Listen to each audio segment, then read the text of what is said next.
We often think failure is the end of the story. You make one bad call, one cautious decision at the wrong moment, and that's it, your chance at history is gone. But sometimes in war, the men who have already failed are the ones who get handed the most impossible shot of all. It's 317 on the morning of 9 November 1944 in the dark Pacific south of Tokyo Bay.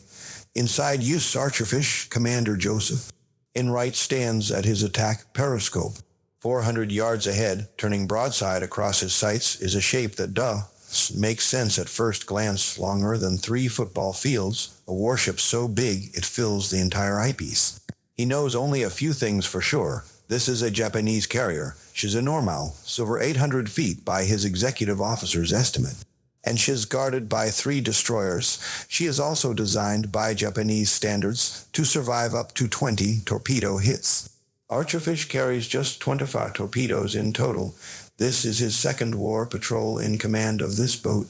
He is 34 years old, United States Naval Academy, class of 1933. He has 0 confirmed sinkings. 11 months earlier, other submarine skippers at Midway had called his first combat command a textbook failure. He let a top priority carrier target slip away. He asked to be relieved. He spent half a year behind a desk. Now, with fuel burning fast, his engines strained near their safe limits, and a target in front of him that he cannot possibly finish if things go wrong, he has one chance. One firing solution, one spread of 6 torpedoes, no second attack. There is no way back from this shot for the enemy, or for Joseph Enright. A year earlier, that shot doesn't exist. Summer 1943, Eustace slides down the ways at Electric Boat in Groton, Connecticut. Fresh steel, new systems, a new Ballia-class submarine with a hand-picked crew. On 23 July 1943, she's commissioned, and Joseph Enright is her first commanding officer. It is the kind of command every submarine officer wants: a brand new boat, an experienced crew, and orders to the most target-rich waters in the Pacific. In September, Dace leaves New London, crosses the Panama Canal, and reaches Pearl Harbor on 3 October. On 17 October, she gets her first war orders: Japanese home waters, southeast coast of Honshu, approaches to Nagoya. Intelligence says heavy merchant traffic, good hunting. On 20 October, Dace departs Pearl Harbor for her first patrol. At first, the war seems ready to cooperate.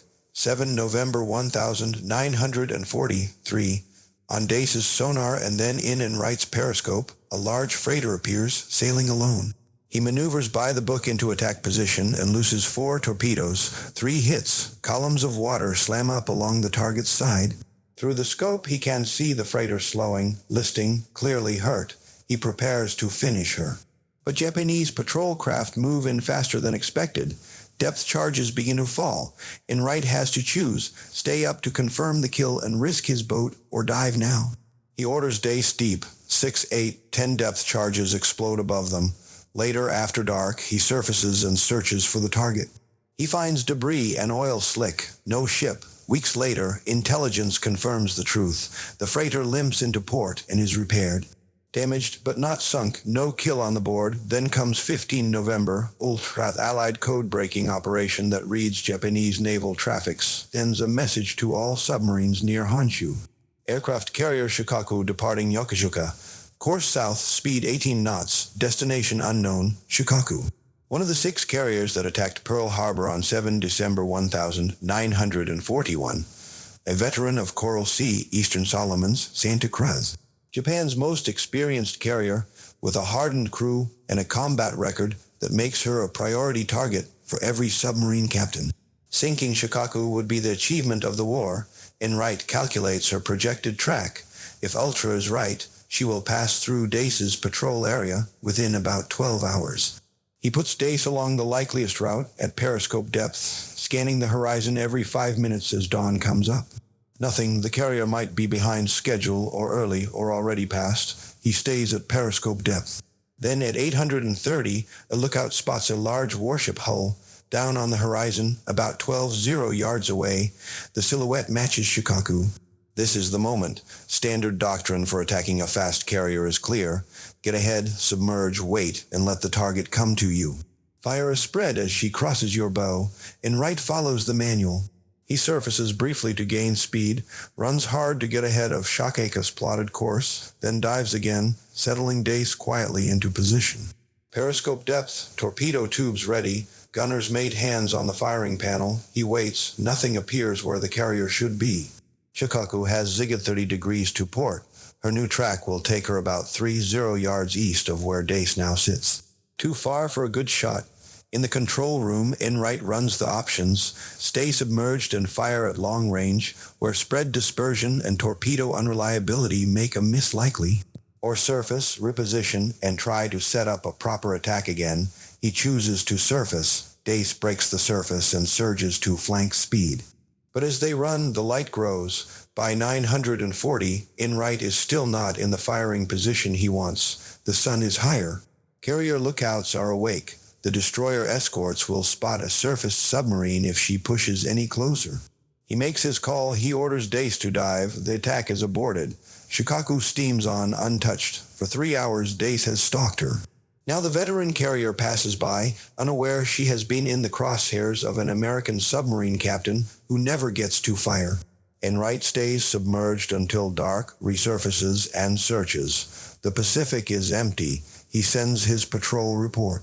Contact made. Attack aborted due to unfavorable geometry and approaching daylight. No damage inflicted. The response from headquarters is professional but cold. Acknowledged. Continue patrol. For the next 3 weeks, Dace hunts in her assigned area. On 23 November, Enright finds a tanker. He sets up an attack. This time, Japanese escorts arrive before he can fire. Depth charges hammer Dace. The tanker escapes with no damage. On 11 December, Dace returns to Midway. 49 days at sea. 0 confirmed sinkings. 1 damaged freighter that survived. 1 mischance at the most coveted carrier target in the Pacific. Enright knows what's coming.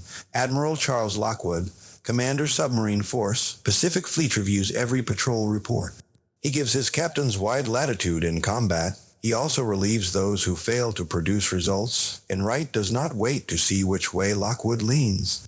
On 12 December, he submits his own request. I was responsible for an unproductive patrol and requests to be relieved by an officer who can perform more satisfactorily. The message reaches Lockwood's desk on 14 December. Lockwood grants it without hesitation. Enright is relieved of command of Dace and sent to the Midway submarine base for administrative duty. Dace receives a new commanding officer and under him goes on to sink multiple Japanese ships and earn a Presidential Unit citation. The submarine is successful. To many on Midway, that makes the problem clear. It wasted the boat. It was Enright. For 6 months, he works a desk. He processes patrol reports, coordinates logistics, assigns repair schedule. Paperwork, shore duty. For a frontline submariner, it feels like exile. In the end, the submarine force has more qualified officers than boats. Fail in command once, and you usually don't get another chance. Most relieved skippers move to surface ships or permanent shore assignments. Their days in the deep are over. Enright refuses to accept that. June 1944, he asks for 15 minutes with Lockwood. They meet. Enright lays it out plainly. He says his failure in Dace came from excessive caution, from following doctrine too rigidly, from not trusting his own instincts when reality didn't match the book. He says he has learned from that mistake. He asks for another submarine. Lockwood listens. He reviews the record. Naval Academy 33, Upper 3rd. 3 years on Battleship Maryland. Submarine qualified since 1936. 8 years in boats before the war. 2 commands, Use Oten and Use Dace. 0 sinkings, yes, but also no catastrophic errors beyond the Shikaku decision. After a pause, Lockwood makes a call almost no other force commander in this war makes. He decides to give Joseph Enright a second chance. Not immediately, but soon. Enright stays at Midway through the summer. Finally, in late August 1944, Lockwood sends for him again. USS Archerfish needs a new commanding officer. Her 4th patrol just ended with no sinkings. Her crew is experienced but frustrated. They need someone who will be aggressive. Can you be that? Commander Enright answers with one word, yes. On 1 September 1, Commander Joseph. Enright takes command of USS Archerfish class submarine with 4 unremarkable patrols behind her, 25 torpedoes in her racks, and a crew ready for a skipper who will pull trigger. 88 days later, that decision leads him here. 28 November 1940, 2040, 8 hours, 60 miles south of Tokyo Bay. Archerfish runs on the surface in the dark, black hull knifing through gentle swells. Her orders for this patrol are unusual. She's on lifeguard due to position to rescue downed 29 crews during raids on Tokyo, but this morning's raids are canceled. For the first time on this patrol, Enright is free to hunt. In the radar shack, the operator leans over his scope. A contact appears, then another. 2 ships 12 miles bearing north, large returns. Enright orders flank speed and turns Archerfish to intercept. By 2200, lookouts see them. 1 massive vessel in the center, with 3 destroyers close around her. The destroyers run tight anti-submarine screens, their courses bending in sharp zigzags. The big ship's silhouette is wrong for a tanker. Too tall, too much superstructure, possibly a battleship, possibly a carrier. Standing on the bridge, Enright's executive officer estimates her length at over 800 feet. Whatever she is, she's the largest Japanese warship any of them have ever seen. The escorts make this a hard target. They are running as patterns, forcing the whole group to zigzag at irregular intervals. Archerfish's radar shows the range, about 12 yards. The Japanese ships are making 20 knots. Archerfish can make about 20 knots on the surface barely. Enright cannot simply race ahead on a straight course. If he's going to get a shot, he has to raid the zigzag pattern and cut the angles. At 2130, he orders all 4 diesel engines to maximum output. On paper, they are rated for 600 horsepower each in sustained operation. Flank speed means pushing them to 800. In the engine room, the chief warns him, run them hot too long and something will break. Enright accepts the risk. Missing this target is not an option. The diesels roar. Black smoke pours from the exhausts, invisible against the night sky, but loud over the water. Archerfish holds about 80 yards behind the Japanese formation, close enough to track them, far enough to be safe from their lookouts. Every 12 minutes, the enemy group turns 30 degrees left or right. The radar scope shows the pattern. 12 minutes, 30 degrees, again and again, predictable, and that, in Enright's hands, is fatal. He times the legs carefully. At 2230, they are roughly 10 yards astern. Archerfish is making 23 knots. By sonar estimation and radar plot, the Japanese are doing 3/10 of a knot advantage, over hours that adds up. At 2300, the formation turns back to the northwest. The turn brings them slightly closer. Range drops to 70 yards. On sonar, the propeller beats become clear. Multiple ships, heavy screws. Enright orders absolute quiet inside the boat. No unnecessary movement, no loud conversation. Every sound travels farther through water than air. 1 careless dropped wrench can give them away. By midnight, he is 60 yards behind and still closing, but slowly. In the engine room, temperatures climb. The chief reports they are at the upper edge of safe limits. Enright gives him a brief respite, dropping power to 700 horsepower per engine. Speed falls to 19.5 knots. The Japanese formation holds at 20. Slowly, the range opens again 70 yards. 80. Enright watches the numbers creep the wrong way. At 30, he orders power back to 18. Archerfish edges up to 23 knots again. The gap stabilizes, then slowly starts to close. At 100, the Japanese turn southwest, directly away from Archerfish. The geometry collapses. Enright now chases them from directly astern. On this bearing with these speeds, he will never close.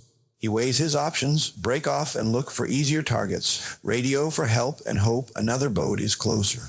Or hold on, burn fuel, and trust that the Japanese zigzag pattern will give him another opening. This is the same sort of decision he faced with Shikaku. Last time, he erred on the side of doctrine and caution. This time, he holds on.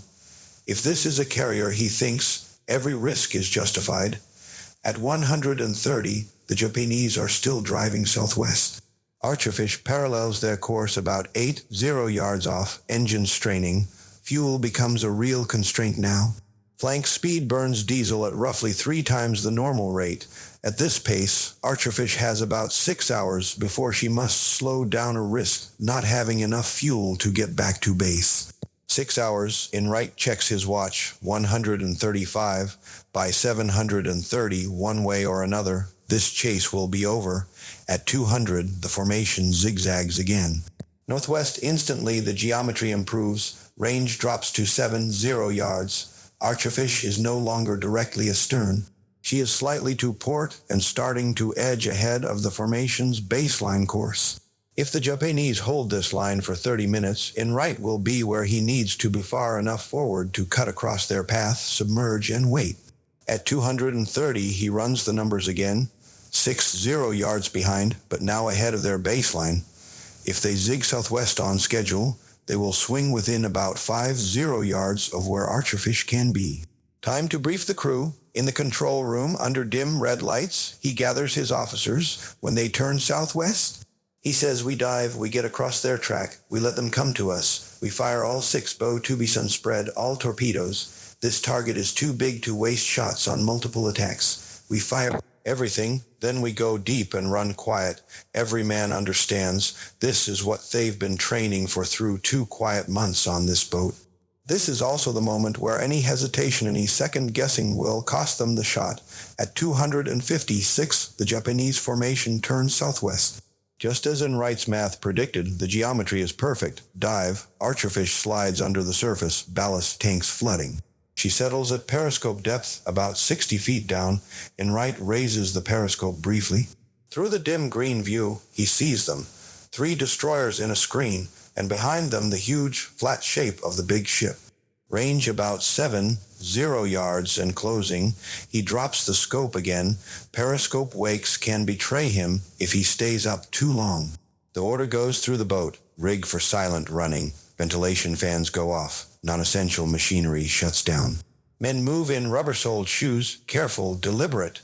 The only sounds are the low hum of the electric motors and the breathing of 80 and men. Above them, on Shinano's bridge, Captain Toshio Abe stands over his own plotting table. 10 days earlier, on November 19, he watched this ship commissioned at Yokosuka.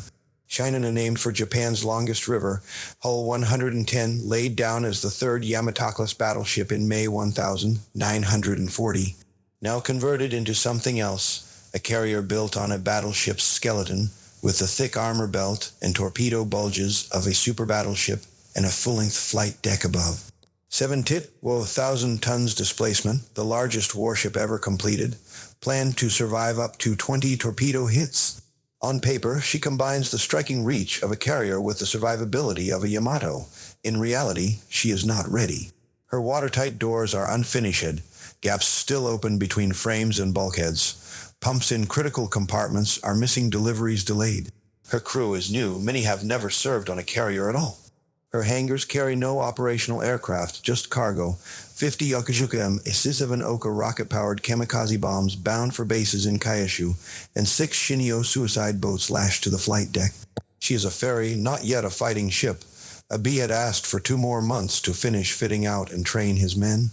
He was refused. 29s are hitting Tokyo with increasing regularity. Yokosuka, open to the bay, is too vulnerable. The order is simple. Move Shinano to Kure Naval Base in the Inland Sea, 300 miles away, where she can finish fitting out under better protection. On 28 November at 1330, Shinano slips from her berth, 3 destroyers in escort, Isakes, Yukikes, Hamakes. Good ships, experienced crews, not enough. A carrier of this size should have at least 6 escorts. Abe protests. He is overruled. By 1830, the task group clears the approaches to Tokyo Bay and sets course southwest at 20 knots. Standard anti-submarine zigzag 30-degree turns every 12 minutes. Intelligence has warned of American submarines in these waters. One of those contacts is Archerfish. Abe doesn't know her name, just that something is out here. At 2048, Shinano's radar picks up a surface contact 12 miles to the south. Abe assumes it's an American submarine running on the surface. He orders a course change to avoid it. The task group turns southwest. The contact swings with them. He orders speed to 2 knots. The contact maintains distance, paralleling. If this is a submarine, it is tracking them, sending position reports. A B imagines not one boat, but several. A wolfback, standard doctrine says, evade, open the range, clear the danger area before they can set up. He has, in theory, a 2-knot speed advantage over any American submarine. He orders flank speed. Down below, engineering pushes back. The starboard outboard shaft bearing is overheating. Run too hard and the shaft may fail. They recommend reducing to 18 knots until it cools. A B has no choice. At 2,322, Shinano drops to 18 knots, exactly the speed Archerfish can hold on the surface. From that moment, Enright is no longer falling behind. He is keeping pace. Back under the water at 300, Enright raises the periscope for a quick sweep. Range about 50 yards. The big ship's features are clear now. A long, flat flight deck, an island superstructure offset to starboard. A massive hull, definitely a carrier, but nothing in his recognition manuals looks like this. He glimpses shapes on the deck that look like aircraft, but they are Oka rocket bombs, a weapon he cannot know about yet. He snatches sketches on a notepad, length, beam, island shape, funnel positions. Naval intelligence will want every detail. He drops the scope. At 304, he realizes the carrier, still zigzagging, is going to pass north of Archerfish's current line. Bow or stern shots against a target this large are possible, but the geometry is tight. He doesn't want perfect luck. He wants percentages. He adjusts his course slightly. Then at 312, the carrier turns 30 degrees to starboard, still holding her zigzag pattern. This time, the turn puts Shinano on a collision course. The destroyers are spread about 300 yards ahead in a screen. This is the window, final approach in right orders. Archerfish creeps forward at 2 knots. Range shrinks. 20 yards, 500, 2. The destroyers are now too close. If he moves much nearer, their sonar will find him. He has to shoot from here. Around 400 yards. He locks in his firing solution. All 6 forward tubes are ready. He sets the torpedoes shallow to run at 10 feet. Doctrine says aim deeper, 15 to 20 feet, detonate under the waterline. But Shinano is no ordinary hull. A carrier this big, built on a battleship's armored belt, and with torpedo bulges beneath, will have heavy underwater protection. Enright wants to hit just above that belt, where the plating is thinner. If the torpedoes run deeper than Setas, they often dothil still strike below the waterline. If they run true, they'll punch holes 10 feet under the surface in the most vulnerable band. He trusts his judgment over the printed manual. Tube 1 fire. A jolt runs through the boat as the first fish leaves. 8-second interval. Tube 2 fire. Tube 3 fire. Tubes 4, 5, 6 fire. 6 torpedoes streak away, running hot, straight, and normal. Enright keeps his eye glued to the periscope. He can't see the torpedoes themselves, but he watches the carrier's flank and counts it. His head, 45 seconds to impact. No one speaks. The only sound is the soft ticking of the stopwatch and the distant, muffled thrum of Shinano's engines. At 317, the first torpedo hits. Blossom of orange-white flame erupts along Shinano's starboard side near the stern, silhouetting metal and spray. The sound reaches Archerfish as a deep, booming crack, transmitted through the water. And into the hull, got them, Enright yells. 8 seconds later, the second torpedo strikes closer to midships. Another fireball, another shock. Yahoo! He shouts to himself, still locked to the eyepiece. The third hit blooms near the stern area. The fourth, forward of midships. 4 solid impacts. Torpedoes 5 and 6 either run under her or pass wide. Enright never sees them explode. He doesn't have time to worry about them. Up above, the destroyers are already turning in toward the origin of those white wakes. Depth charges are coming. He orders the boat down, take her to 400 feet. Archerfish angles her bow and plunges, ballast tanks flooding. Test depth for a Baliukless submarine is about 312 feet. 400 is the operational maximum. Below that, the risk of hull failure mounts quickly. Enright is betting that the Japanese will set their charges shallower, expecting a boat at maybe 200 or 250 feet. If he stays high, he dies for sure. If he goes deep, he might survive. As the boat creaks and groans on the way down, the crew rigs for silent running. Lights dim. Conversations stop. Tools and mugs are secured. They listen to the hull complain under the increasing pressure. At 323, Archerfish levels off at 400 feet and waits in the dark. Above them, 4 torpedo hits have just torn into the largest warship. Ever put to sea, on Shinano, Captain Abe and his crew are about to find out what designed to survive 20 torpedoes really means when the doors are unfinished and the pumps are missing. At 326, 11 minutes after the last torpedo hits, Archerfish's hull shivers with a different kind of concussion. Depth charges, distant but unmistakable. The sound comes as a dull, remote thumping. Another and another pressed through steel and water. In the control room, red lights glow over tense faces. Range? Enright asks quietly. The sonar operator cocks his head, listening through the hydrophones. Far, Captain. 500 yards or more. They are working the firing point, not us. The Japanese destroyers are doing exactly what they've been trained to do. Follow the torpedo wakes back, guess where the submarine must be, and punish that patch of ocean with explosives, but Archerfish is no longer there. Enright has already slid her 400 yards south and taken her far deeper than they expect. For 12 minutes, 13 depths. Charges detonate, spaced out in harsh, booming sequence. None come close. The crew stays absolutely still, counting each explosion and waiting for the pattern they fear. The shrieking, hull-rattling. Near miss, that means the next one could break them open. It never comes. At 347, the underwater storm stops. Silence returns. The destroyers have lost contact. Up above on Shinano, the storm had only begun. 315 to 317. 4 torpedoes tear into her starboard side. The first, near the stern, rips open refrigerated storage spaces and an empty aviation gasoline tank. Men sleeping in compartments above never know what hits them. They are crushed or drowned in a second. At first, the bulkheads around these spaces hold.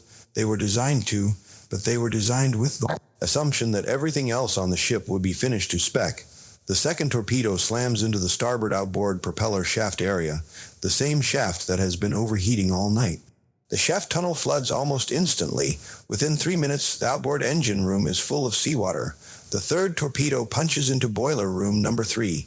Everyone on watch dies where he stands. Within 2 minutes, that boiler room floods completely. The force of the blast throws steel out of alignment, cracking structures that were supposed to be rigid. Water finds every new path. Adjacent boiler rooms, number 2 and 4, begin to flood through structural failure. 3 boiler rooms gone. Half of Shinano's power generation wiped out in less than 5 minutes. The fourth torpedo hits near the starboard air compressor room. The explosion shatters the compressed air systems that feed damage control equipment throughout the ship. Nearby anti-aircraft magazines flood. Systems that were meant to fight fires and control flooding are themselves choked with water. Damage control teams move as fast as they can. They slam watertight doors, they start pumps, they rig portable lines, but the doors are not finished. Here and there, inches of space gape between frames and bulkheads. Under peacetime conditions, they would be welded and sealed. Under wartime pressure, they were left good enough for sea trials. Now seawater pours through those gaps in hard, cold sheets. The fixed pumps that Shinano was supposed to carry extra units designed specifically for a ship of this size never arrived before she sailed. Portable pumps whine and choke, doing what they can. It is not enough. At 330, Abe stands in his combat information center and gets his first full damage report. 4 major compartments flooded, 3 boiler rooms lost, key systems knocked out, multiple leaks through unfinished watertight doors. The list is already 7 degrees to starboard. Flooding is outpacing the pumps. He has 3 broad options. Counterflood selected port compartments to reduce the list, reduce speed, focus all effort on damage control, and try to stabilize, or run for landmake for the nearest coast about 60 miles away and try to beach the ship before she goes under. To him, the submarines are still the primary threat. He believes speed is his. Elithet, the faster Shinano moves, the less time enemies have to set up second attacks. He orders maximum speed toward the nearest Japanese naval base. He does not order immediate counterflooding. He does not significantly reduce speed. The big carrier surges on, and with every knot through the water, the pressure driving seawater into her damaged side increases. At 347, as Archerfish wait. At 400 feet listening, the destroyers above cut their futile attack short. Inside Shinano, damage control teams struggle up and down dark ladders, through smoke and steam. They hammer shoring in place against buckling bulkheads. They drag hoses and lines. They fight to seal leaks that are not meant to exist. On their boards, engineers watch pressure gauges sag and lists creep upward. By 400, the list has reached 10 degrees. By 514, seawater keeps finding new paths. Unfinished doors and misaligned frames become the enemy's allies. The pumps are losing on Archerfish. Hydrophones pick up a different symphony. At 347, with depth charges ceased, Enright keeps the boat at 400 feet. He wants to be sure. Through the hydrophones, the sonar man begins to call out. Sounds Captain Carrier engines slowing, now stopped, then, more ominously, breaking up noises, sir. Loud metallic groaning, crumpling bulkheads going. The sounds are brutal, wrenching, steel under strain, frames snapping, great cavities of air being crushed by incoming water. They last not seconds, but minutes. Enright has the sonar operator log them precisely. They continue for 47 minutes. Then, suddenly, silence. At 434, Enright makes a professional assumption. She's gone. He notes the time in his log. In his mind, the largest ship he's ever seen has just slid beneath the surface, broken and beaten. He's wrong. 500 hours. Enright orders Archerfish up to periscope depth. Cautiously, the destroyers might still be there. The boat rises quietly. The periscope breaches the surface. He lifts it, spins it in a quick threes on sweep. Nothing, no destroyers, no carrier, no wreckage, just empty ocean to him that confirms it. He drops the scope and takes Archerfish back down to 200 feet, then sets course south, away from Tokyo Bay. He has done what he can here. Whether the ship is on the bottom or limping away, that verdict now rests with fate and damage control. He will not know the truth until the patrol is over, and intelligence has its say. Up on Shinano, 500 looks very different. She is still moving, about 18 knots no-still heading southwest, away from Tokyo Bay, trying to reach the protection of the inland sea. But inside, she is dying. By 530, the engineering officer comes to Captain Abe with a report he does not want to hear. Flooding cannot be contained. Pumps are being overwhelmed. The list continues to increase. If nothing changes, Shinano will sink. Abe finally orders counterflooding. It is late, very late. By the time selected port compartments are open to seawater, the angle of list has already crept past the point where such measures are truly effective. At 600, he also orders speed reduced to 12 knots to give damage control teams more time. The list seems to stabilize briefly around 14 degrees. Men in the flooded decks work knee-deep, then waist-deep in oily, debris-filled water, fighting to shore up buckling bulkheads and seal leaks with anything they can find. Sailors form impromptu bucket brigades where pumps are useless, but the design flaws are now in charge.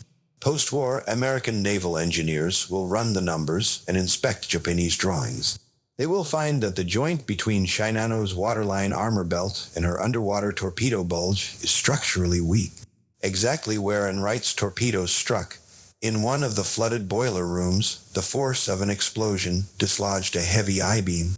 The beam punched through into an adjacent compartment, opening a new flood path that no damage control party could reach in time. Under battle conditions, the carrier's designed survivability collapses into a chain of fail-arrest each explosion, magnifying the next. At 700, Shinano's executive officer delivers his own report to Abe. In his view, the carrier is doomed. The list is rising again despite all efforts. More compartments are flooding. Pumps are losing ground. Abe refuses to accept it. He orders all non-essential personnel sailors not immediately needed for damage control or engineering tasks to assemble on the port side of the flight deck. In his mind, the combined weight of more than 12 men on the high side might counterbalance the list. They gather as ordered, packing the cold, wet deck. Their weight makes no real difference. By 800, the list reaches 18 degrees. Water seeps into spaces that were dry 2 hours before. Equipment breaks free and slams into starboard bulkheads. Speed drops to 6 knots. The 3 destroyers stay close, ready to take off survivors if the order comes. But Abe still clings to the idea that he can save his ship. At 900, with the list at 25 degrees, the tilt of the decks becomes impossible to ignore. Men struggle to stand upright. Loose gear and crates skitter down against bulkheads. Even the most optimistic officers now know what is coming. Abe finally issues the order. All non-essential personnel are to abandon ship. Roughly 200 sailors and civilian workers move to the flight deck. The destroyers close in, coming dangerously near the wounded giant to take them off. Rope ladders are dropped from Shinano's towering side. Men climb down carefully, one after another, swaying in the wind and spray. The transfer takes an hour and a half. Time the carrier no longer has. By 1030, the list hits 40 degrees. Shinano is rolling onto her side. Decks that should be horizontal are now almost vertical. A B gives his last order. All remaining personnel, about 800 men air to abandon ship. They jump from the canted flight deck into the cold sea. Some hit the water clear, others hit debris. The destroyers move among them, risking collision as they pick up whoever they can. At 1057, Shinano's struggle ends. With a long, slow roll, she capsizes, her massive hull swinging through the sea. For a moment, her underside is exposed to vast, armor-belted belly. Then she goes under, final position, 30, 345 north, 130, 74 east, roughly 65 miles southeast of Cape Shiono. 435 men die with her, 180 are rescued. Captain Toshio Abe goes down with his ship. Shinano has been a commissioned warship for 10 days. She has traveled about 170 miles from Yokosuka. She never launches a single aircraft in combat. She never fires her guns in anger. 4 torpedoes from a single American submarine have ended the largest warship ever built. Below, miles back along the route, Archerfish steams south at standard speed. At 800, Enright surfaces and radios a contact report to Pacific Fleet. Enemy carrier attacked at 317. 4 torpedo hits observed. Target believed sunk. Position 30, 4 north, 138 east. He estimates the carrier at about 28 tons, based on what he saw through the scope. It is a reasonable guess. Nothing in his recognition manuals accounts for a ship larger than that. Pacific Fleet acknowledges the report. Naval intelligence reviews his sketches, compares them to every known Japanese carrier. The silhouette matches none. They assume he has sunk a converted merchant hull tanker turned into a light carrier, perhaps 80 tons. They credit him with a higher-class carrier type unknown, pending post-war confirmation. Archerfish continues her patrol for 2 more weeks. On 8 December, she attacks 2 Japanese escort vessels with 4 torpedoes. No hits. On 15 December, she ends her 5th war patrol at Guam.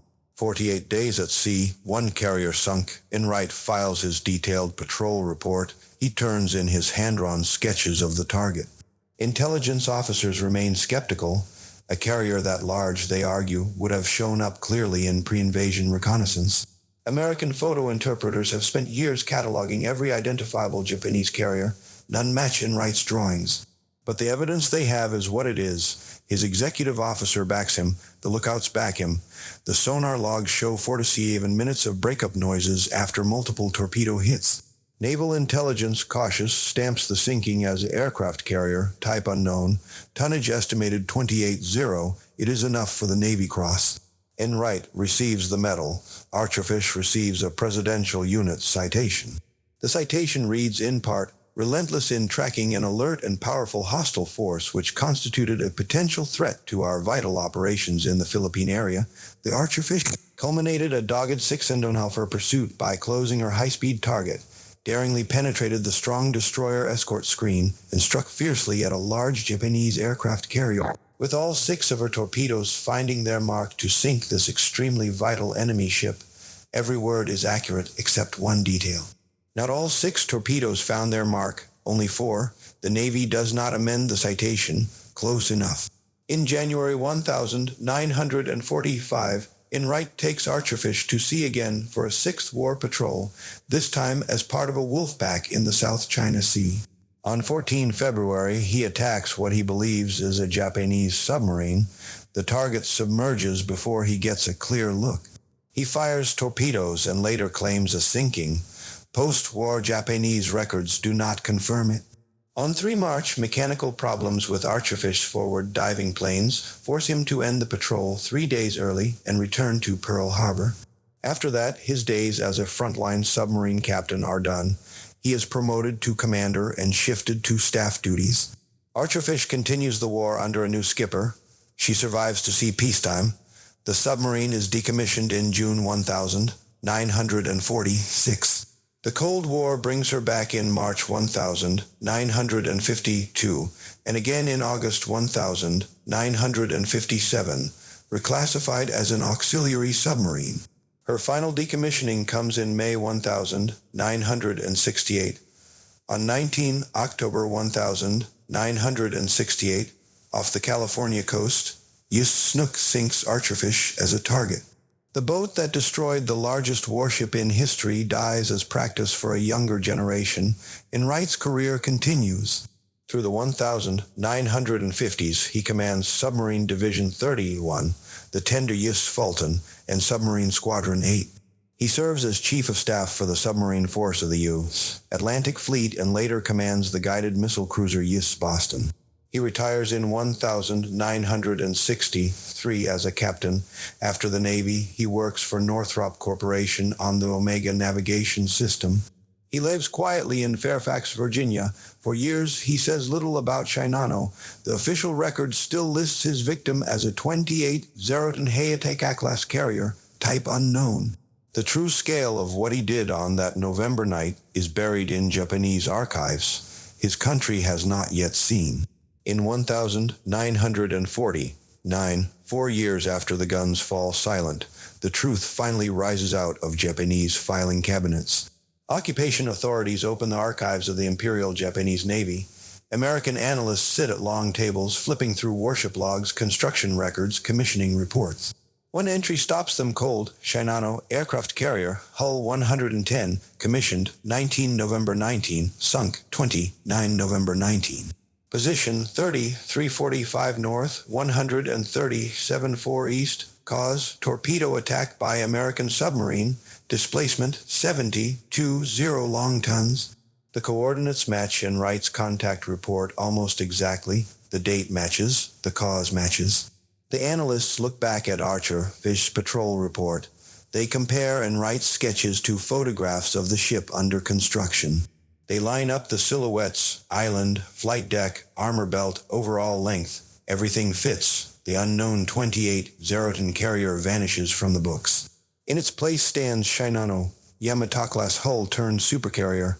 The ship Enright thought was a heavy carrier half that size is revealed as the largest warship afloat at the time he fired. Naval intelligence revises his combat record. The Heitei-class carrier, type unknown, becomes fleet carrier Shinano. Tonnage adjusts from 28-0 to 72-0. The summary line of his patrol changes from one carrier, type unknown, to largest warship ever sunk by a submarine. No submarine, before or since, has destroyed a larger ship. The Navy Cross citation itself is not amended. It still says 6 torpedoes found their mark, but among naval historians and the tight fraternity of submarine veterans, the truth is now clear. Joseph Francis Enright, the skipper who once asked to be relieved for failing to attack Shikoku, has done something no one else in his line of work has accomplished. Decades later, in 1987, Enright sits down with naval historian James Bob Underwood and finally tells the story himself. They call the book Shinano, The Sinking of Japan's Secret Supership. He walks back through the patrol in detail. They quote directly from Archerfish, December 1944 report. He talks to surviving crew members, folds in Japanese records captured after the war, rebuilds the night minute by minute. When he gets to 317 and that first torpedo hit, his words are simple and vivid. I saw a huge fireball erupt near the stern of the target. Then we heard the noise of the first hit carried to us. Through the water, got them, I yelled. As I continued to peer into the periscope, I saw the second explosion rip the target's hull 8 seconds later. Yahoo, I cried to myself. The memoir becomes required reading at the Naval Submarine School in Groton, Connecticut. New generations of officers study what he did on that patrol, his patience during a sixer fuel-burning surface chase, his decision to fire shallow-running torpedoes against a massively armored target, his willingness to take Archerfish down to 400 feet close to crush depth tow, ride out blind depth charge patterns. On classroom whiteboards and in attack simulators, instructors point to Archerfish's 5th patrol as close to textbook perfect, relentless tracking. Calculated aggression, doctrine adapted, not obeyed blindly. For Enright, the redemption is complete. The officer who once turned away from Shikoku and handed in his command has, 11 months later, destroyed the largest warship in the world. The lessons he draws from that arc are simple. Do not hesitate when the moment comes. Trust your instincts when reality diverges from doctrine. Do not cling to the book when the situation in front of you demands something different. On Dace, he followed doctrine too rigidly and watched a high-value target escape. On Archerfish, he uses doctrine as a foundation, not a cage. He goes Allen on a long, risky end-around chase. He sets torpedo depths against the manual. He uses every ounce of hull strength to go deeper than comfort allows. And it works. Years pass, the war recedes into memory. On 20 July 20, Joseph Francis Enright dies at his home in Fairfax, Virginia. He is 89. At Arlington National Cemetery, submarine veterans from across the country gather as his casket, draped in the flag, is carried up the slope. The eulogy is clear and specific. Graduate of the U.S. Naval Academy, class of 1933, submarine officer for 27 years. Commander of USS Archerfish on the patrol that sank the Japanese aircraft carrier Shinano, the largest warship ever sunk by a submarine. His widow donates his Navy Cross and Archerfish Presidential Unit citation to the Naval Submarine Museum in Groton. Today, the medals are displayed under glass. Next to them hangs Archerfish's battle flag. Beside that, enlarged pages from the 5th Patrol Report. And nearby, Enright's original sketches of the strange, oversized carrier he sighted through the periscope that night south of Tokyo Bay.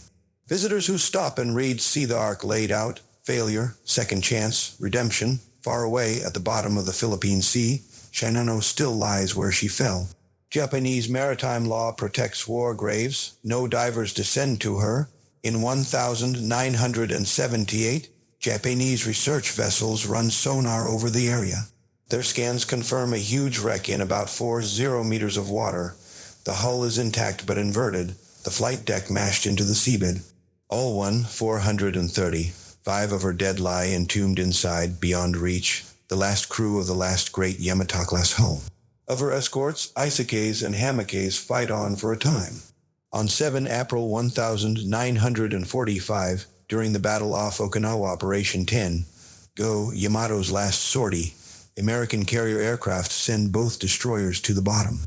The third escort, Yukikase, survives the war. She is turned over to the Republic of China Navy as war reparations, serves until 1966, and is scrapped in 1969. The last witness to Shinano's death that still floats is broken up in peacetime. Archerfish crew keeps their own memories alive.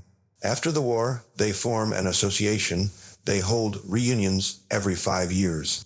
Old shipmates gather in hotel halls and banquet rooms, tell the same stories, argue gently about details, remember the sound of the diesels and the feel of the deck under their feet. Enright attends every reunion until his death. By 2010, most of the men from that 5th patrol are gone. The last surviving crew member dies in 2015. The boat is gone, the men are gone. What remains is paper and memory. The Archerfish Association continues to maintain the record. They preserve patrol reports, photographs, bits of equipment, the battle flag. They answer questions from students and museum visitors. They explain again and again what happened in the early hours of 9 November 1944. A single submarine with 81 men aboard tracked a Japanese task group for 6 hours. She risked her engines, burned precious fuel, and won the geometry. She maneuvered into position, submerged, and fired 6 torpedoes. 4 of those torpedoes found their target. Those 4 hits in less than a minute ended the largest warship ever built. The direct tactical action is over quickly. The consequences ripple outward for decades. Shinano is more than just a big ship on a list. She is Japan's last hope for restoring carrier strength. After Midway, after the grinding carrier battles of 1942 and 1943, the Imperial Japanese Navy is bleeding carriers faster than it can build them. Shinano, born from a Yamato hull, represents a desperate attempt to cheat time, though turn a battleship into a carrier in 2 years instead of building from scratch in 3. If she reaches cure safely, if she finishes fitting out, she can help protect the home islands. Ferry aircraft and kamikaze weapons threaten any American force that comes too close. She is not a war winner by herself, but she is a pillar in a crumbling structure. When Archerfish torpedoes tear that pillar out in November 1944, they don't end the war. They do something subtler, they shorten it. Without Shinano, Japan's ability to contest American carrier task forces shrinks even further. The kamikaze campaign continues, but with fewer tools to support it, fewer platforms to launch and move aircraft. Every extra week of war in 1945 means thousands more dead, more cities burned, more ships sunk. No one can say exactly how many days Shinano's loss shaves off the clock. But the math is simple. Remove a major capital ship before it can ever fight, and you reduce Japan's options. In that sense, Archerfish patrol contributes, measurably if quietly, to bringing the end closer. Not with a single decisive blow that headlines newspapers, but with a precise cut that historians later recognize. So the patrol that begins as lifeguard duty south of Tokyo Bay becomes something else. It becomes the proof that a submarine captain who has failed once can succeed when given a second chance. It shows that patience and calculation, 6 hours of careful chase, fuel gauges creeping down, engines riding the red Lincoln defeat, sheer size and armor. Shinano rests on the seafloor, an overturned monument to rushed construction, flawed doctrine, and bad decisions at the wrong moment. Archerfish rests as rusted scrap on the Pacific shelf off California. The thread between them runs through the mind of one man who, on a different boat a year earlier, chose caution and then chose to ask for his own relief. In the end, Joseph Enright's story is not just about the largest warship ever sunk by a submarine. It's about what you do after you fail. He could have let Dace define Himth Nearmus against Shikaku, the unproductive patrol, the quiet desk on Midway. Instead, he walked into Admiral Lockwood's office and asked for the one thing that scared him most, another chance to be responsible. On Archerfish, with a target bigger than anything he's been trained to expect in his sights, he does not freeze. He does not cling to the book. He trusts his math. He trusts his instincts, Seafires. If this story moved you, think about what part stayed with you the most. The sixer chase in the dark, with fuel and engine limits closing in, the decision to set torpedoes shallow against a ship no manual had prepared him for, or the idea that the man who once asked to be relieved for caution ended up holding the record for the largest warship ever sunk by a submarine. Do you think second chances still matter this much in modern warfare? Has technology made individual judgment less important? If you want more stories like this, about real boats, real people, and the quiet decisions that shaped the outcome of the war, tell me what you'd like to hear next. Another submarine patrol, a destroyer captain's night battle, a carrier commander's last stand, like the video if you think Enright's patrol deserves to be remembered. Subscribe and turn on notifications so you don't miss the next deep dive into the battles fought beneath the waves. And drop a comment telling us where you're watching from, and if anyone in your family ever served under the surface. Every comment, every view, keeps men like Joseph Enright and the crew of Archerfish from being forgotten into silence.